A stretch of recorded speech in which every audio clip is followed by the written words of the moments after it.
Au nom du Père et du Fils et du Saint-Esprit. Amen. La paix de Jésus soit dans votre maison, sa paix et sa joie. J'espère que vous allez bien. Eh bien, nous restons dans l'évangile du jour,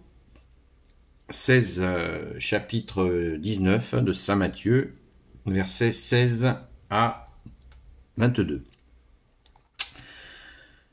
Donc, soyons concentrés, car c'est une parabole très connue, mais il nous faut essayer de bien la comprendre. Merci Jésus, toi notre seul enseignant, de nous y aider. Que ta parole, ô Jésus, rentre dans mon esprit, que ma bouche proclame ta parole et que mon cœur l'accueille. Un jeune homme riche. Un homme vint à Jésus avec ces paroles. Maître, que puis-je faire de bien pour avoir la vie éternelle? Jésus lui dit, pourquoi m'interroges-tu sur ce qui est bon? Lui est bon, lui seul. Mais si tu veux entrer dans la vie, garde les commandements. L'autre demande, quel commandement? Jésus dit, tu ne tueras pas, tu ne commettras pas l'adultère, tu ne voleras pas, tu ne feras pas de faux témoignages, honore ton père et ta mère, et encore tu aimeras ton prochain comme toi-même. Le jeune homme lui répond, j'ai observé tout cela, que me manque-t-il encore? Jésus lui dit, si tu veux être parfait, va, vends tout ce que tu as et donne-le aux pauvres pour avoir un trésor dans le ciel. Ensuite reviens et suis-moi. En entendant ces paroles, le jeune homme s'éloigna fort peiné, car c'était un gros propriétaire. Jésus dit alors à ses disciples, en vérité, je vous le dis, il est difficile pour un riche d'entrer dans le royaume des cieux. Oui, je le répète, il est plus facile pour un chameau de passer par le trou d'une aiguille que pour un riche d'entrer dans le royaume des cieux. J'ai dit le verset 23 supplémentaire, et normalement la lecture du jour s'arrête au verset 22. C'est important, cette parabole elle est très connue, je pense que vous en avez entendu parler, mais on peut s'arrêter, la question il faut connaître le contexte de l'époque. Du fait de l'occupation romaine, il y avait beaucoup de gens pauvres, parce que les Romains prélevaient auprès de tout le monde, les agriculteurs, les artisans, tout le monde était taxé, et puis les Romains se servaient. Donc, il y avait beaucoup de pauvreté. D'ailleurs, Jésus, la Sainte Vierge, Joseph et Jésus, avec Jésus, étaient pauvres. Donc Jésus a connu cette situation. Ne l'oublions pas. Donc ce gars, essayons de voir cette lecture. On n'est pas Jésus, mais on peut essayer de le voir à travers les yeux de Jésus, qui voit ce gars. Jésus sait immédiatement, comme Jésus, tu es le seul à sonder les cœurs et les reins, tu savais immédiatement qui était cet homme. Un homme riche, très riche. Et on nous précise un jeune homme. Donc un jeune homme très riche, sans se prendre pour Jésus, on sait ce que sont les jeunes hommes très riches. Comment ils sont. En général, il y a des exceptions, bien évidemment. On ne fait pas de caricature, mais il y a une tendance. Donc Jésus le bouscule, comme il a l'habitude de le faire, comme on l'a vu hier encore avec la femme païenne. Jésus bouscule pour faire réagir la personne et pour voir ce qu'il y a au fond. Et c'est très intéressant. Voilà, déjà Jésus le recadre.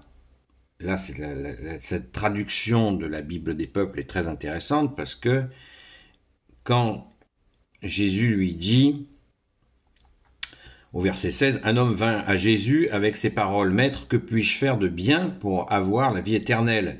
Jésus lui dit, pourquoi m'interroges-tu sur ce qui est bon? Lui est bon, lui seul. lui seul. Mais il parle de qui là? Jésus parle de qui? Ben, Jésus parle de son Père. Lui seul est bon. Vous vous rendez compte? L'humilité de Jésus, qui parle de son Père ainsi en disant lui seul est bon. Donc, bim, il le recadre. Déjà, parce que la séduction,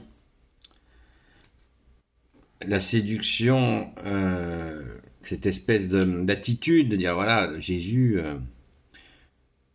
que puis-je faire de bien pour avoir la vie éternelle? Il demande à Jésus.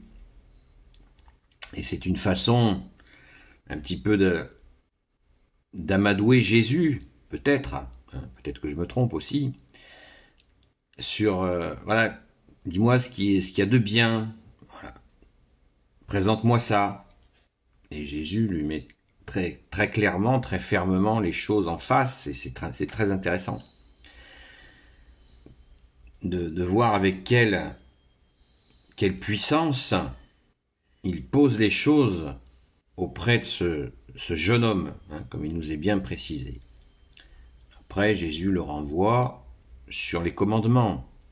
Après lui avoir dit que seul le Père est bon, il le renvoie sur l'application, la mise en pratique des commandements. Le gars dit que, bon, ben voilà, il a tout juste.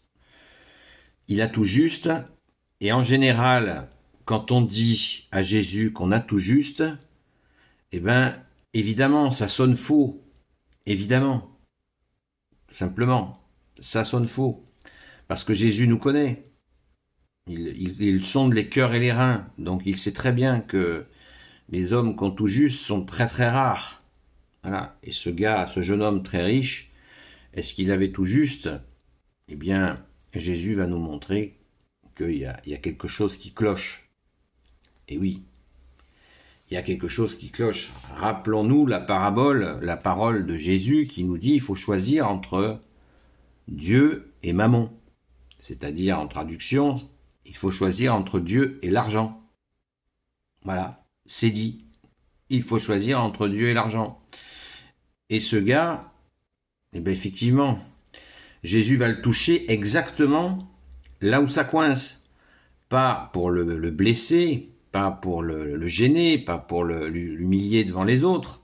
Non, pour le faire avancer, pour lui faire se rendre compte qu'il a un amour de l'argent peut-être qui l'empêche de rentrer dans cet amour de Dieu.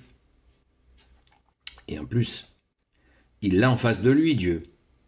Je vous le rappelle, Jésus est Dieu, né de Dieu, lumière, né de la lumière. Il a la lumière face à lui, la lumière lui dit, bah ouais, l'argent, alors vends tous tes biens et tu les donnes aux pauvres et puis tu me suis. Voilà, c'est la réponse du berger à la bergère. C'est clair, Jésus l'a touché exactement sur sa corde sensible. Cet amour de ses biens, de sa puissance, de son argent, est un frein à cette rencontre avec Dieu. Et Jésus lui dit directement, sans détour. Voilà. Et d'ailleurs, on nous dit, au verset 22, c'est la totale. Donc Jésus nous donne le résultat. En entendant ces paroles, le jeune homme s'éloigna, fort peiné, car c'était un gros propriétaire. Voilà. Donc ça l'a vraiment affligé de voir le miroir. Hein, Jésus nous fait miroir de ce que nous faisons, de ce que nous sommes, mais pas pour nous casser, pour nous faire avancer. Et là, comme il ne connaît pas, apparemment il ne connaît pas Jésus, il ne sait pas que Jésus est là pour nous faire avancer. Et c'est une leçon très forte pour les gens très fortunés. Quand il y a des gens qui ont fait des conversions auprès des gens très riches, et ils disent que c'est très difficile de convertir des gens très riches, très très difficile. C'est vraiment pas facile. Béni soit le Père, le Fils et le Saint-Esprit. Amen. Merci à Jésus, Marie, Saint Joseph, Sainte Marie-Madeleine de vous bénir et je vous dis à très vite. je continue cette vidéo pour les gens qui la suivent sur YouTube, les 10 minutes TikTok étant écoulées. Donc je poursuis cette réflexion sur la question de l'amour de l'argent. Rappelons-nous déjà dans l'Ancien Testament de nombreuses alertes qu'avait fait le Père de Jésus, notre Père, par les prophètes, que l'amour inconsidéré de l'argent et des biens, et la puissance qui va avec, parce que on sait très bien que l'argent donne de la puissance dans ce monde, eh bien, ça ne plaît pas. Ça ne plaît pas du tout. Ça ne plaît pas au Père. Cette mise à disposition de beaucoup d'argent chez certains, c'est une épreuve. C'est une épreuve pour eux de voir comment vont-ils l'utiliser. Et Jésus, en 4-4-2, comme on dit, lui donne la réponse, puisque de lui-même, apparemment, de lui-même, l'a-t-il fait? Son argent l'a-t-il amassé sur le dos de gens qu'il a fait travailler ou d'esclaves? Et a-t-il pensé à donner une partie de cet argent aux pauvres? On n'en sait rien, mais si Jésus lui en parle. Rappelons-nous la fameuse feuille de route que Jésus nous donne pour le jugement dernier. On se le rappelle sans cesse. Nourrissez les affamés, donnez à boire à ceux qui ont soif, vêtissez ceux qui sont nus, libérez les captifs, visitez les malades, visitez les prisonniers, et 7, accueillir l'étranger. Pas forcément l'étranger qui vient on ne sait pas où. Ça peut être un étranger qui vient de très loin, mais ça peut être l'étranger qui n'est pas très loin de chez nous, qui ne connaît pas notre secteur. Et donc, voilà les critères du jugement dernier que Jésus ne nous prend pas en traître, comme on dit, pardon Jésus. Il nous annonce la couleur du jugement dernier. Le tri entre les brebis et les boucs se fera ainsi. Est-ce que cet homme, nous, on ne peut pas le juger. Jésus lui tend la main pour lui dire, voilà. Donc on revient toujours à la question de que ce que Dieu le Père, Dieu le Fils, Jésus, Dieu le Saint-Esprit préfère, c'est la miséricorde. Vends tes biens et distribue tes biens aux pauvres. Waouh!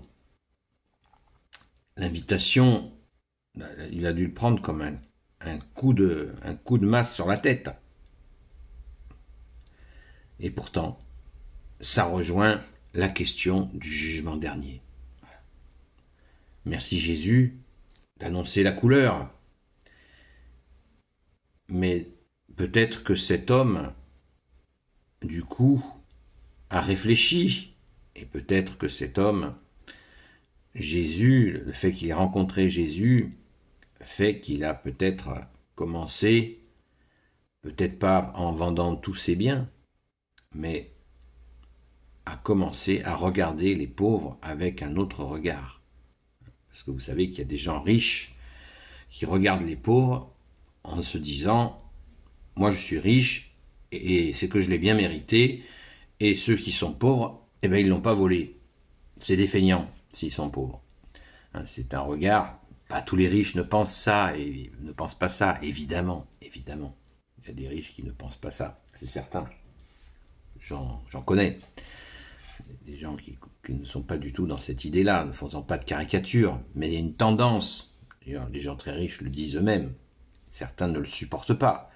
Quand ils sont dans des milieux très riches et qu'ils entendent ce genre en disant que voilà, les pauvres, ils sont pauvres parce qu'ils sont feignants, qu'ils l'ont bien mérité, etc. Ils ne comprennent pas que chez beaucoup de riches, c'est une épreuve. Certains sont horrifiés d'entendre ça. Comment tu peux dire ça, que c'est une épreuve pour les gens riches? Oui, c'est une épreuve. C'est une épreuve parce que cette richesse, Jésus a donné la réponse à ça. Jésus lui-même, notre seul enseignant, il a dit. Il a dit, vous les riches, vous avez déjà votre récompense. Oh, qu'est-ce que ça veut dire? Jésus, tu nous dis ça? Oui, vous les riches, vous avez déjà votre récompense. C'est-à-dire que vous comptez, vous jouissez de votre côté bien-être de la richesse sans vous soucier de la vie après, la vie éternelle. Donc vous avez déjà une récompense là, mais attention, vous ne l'emmènerez pas au ciel. Votre âme partira nue, comme toutes les âmes. Donc il faut préparer sa vie éternelle. Et la meilleure façon, eh bien, effectivement, si on est riche, c'est d'arriver à venir en aide à ceux qui en ont besoin, en se méfiant bien sûr avec discernement des profiteurs et des petits malins qui peuvent chercher à nous arnaquer. Mais voilà, Jésus a donné des précisions. Lisez la lettre de Saint Jean à propos des riches. C'est terrible ce qu'il dit sur les riches. Donc, nous avons de nombreuses indications dans la Sainte Écriture qui nous dit que c'est un grand danger pour les âmes d'amasser beaucoup d'argent. Rappelons-nous la parabole de Jésus sur celui qui gagne. Il fait une récolte absolument extraordinaire et il demande à ses serviteurs de casser ses silos à grains anciens, en faire construire de nouveaux pour stocker sa récolte monstrueuse, et il dit, ça y est, je vais pouvoir me reposer, faire la fête, manger, festoyer pour des années. Et là, la nuit, un ange lui signifie qu'il va mourir. Qu'il va mourir. Donc le gars, il réalise que tout ce qu'il a accumulé, c'est mort. Il va mourir et il n'en profitera pas. Alors que s'il s'était réjoui d'avoir amassé une fortune et immédiatement il en aurait donné une part à des gens dans une grande souffrance, une grande détresse, non seulement ça lui aurait donné une joie immense, immédiate, mais il aurait ainsi accumulé son trésor dans le ciel, auprès du Père, du Fils et du Saint-Esprit. C'est simple. L'accumulation, on voit bien les dégâts que ça fait sur notre planète. C'est terrifiant. Certains font des calculs sur des famines pour faire monter les prix de telle ou telle matière première. Ils n'hésitent pas à affamer des populations. C'est effrayant. Et la Sainte Écriture ne cesse de mettre en garde contre ces attitudes voraces. Merci Jésus de nous garder de cela. Merci, bien-aimé Jésus. Alléluia. Béni soit le Père, le Fils et le Saint-Esprit. Amen. Ô Jésus, toi qui peux tout et qui portes tout, toi le Sauveur, toi l'Emmanuel, je te confie toutes celles et ceux qui regarderont cette vidéo, ainsi que leurs proches, selon ta sainte volonté, ô Jésus. Sainte Marie, Reine des cieux, toi l'Immaculée Conception, toi qui écrases le serpent, toi qui as la lune sous tes pas, toi notre Mère, Notre-Dame. Saint Joseph, toi le juste et le saint, toi le sage, toi la terreur des démons, toi le saint gardien de la Sainte Église catholique et apostolique. Sainte Marie-Madeleine, notre chère sainte patronne, et vous tous les saints et saintes, amis de toi Jésus, Saint Michel Archange qui est comme Dieu, Saint Gabriel Archange, Saint Raphaël Archange et tes anges guérisseurs, et vous tous les anges qui servez Jésus, je vous confie, toutes celles et ceux qui regarderont cette vidéo, ainsi que leurs proches selon ta sainte volonté, ô Jésus. La paix de Jésus soit dans votre maison. Donc, l'argent n'est pas mauvais en soi, parce qu'il nous permet de faire de belles choses, mais il faut choisir, comme l'a dit Jésus. Moi, j'ai pas mieux que ta parole, Jésus. Il faut choisir entre Dieu et l'argent, entre Dieu et Mammon. C'est évident. Et il n'y a pas d'équivoque. Et Jésus, dans cet enseignement-là, dans son enseignement, nous montre bien qu'il n'y a pas d'équivoque. Alléluia, gloire à toi, bien-aimé Jésus, pour les siècles des siècles. Amen. Et je vous dis, bonne journée dans la paix de Jésus et à très vite.